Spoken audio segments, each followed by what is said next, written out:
Vraj správna cesta.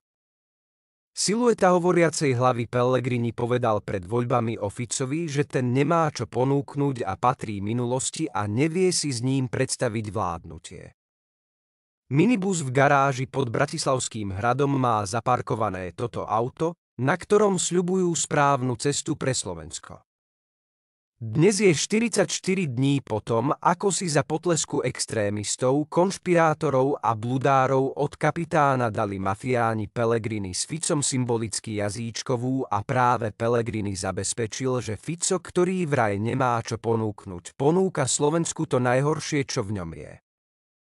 Pellegrini je za deštrukciu spravodlivosti a právneho štátu rovnako, ba viac zodpovedný ako samotný Fico. Oklamal ľudí, keď sa od neho akože oddelil, aby napokon spočinuli vo vrúcom objatí, za ktoré by sa nemuseli hanbiť ani komunisti v 50. rokoch minulého storočia. Ruka ukazujúca doprava predstavil nám teda to, akú cestu pre Slovensko naplánoval, cestu skazy spravodlivosti, cestu k totalite. Jemu už treba len zasadnúť do paláca a bude dielo skazy dokonané. A ak má byť toto všetko cieľom zničiť Slovensko, tak sme skutočne na správnej ceste. Amen Slovakia.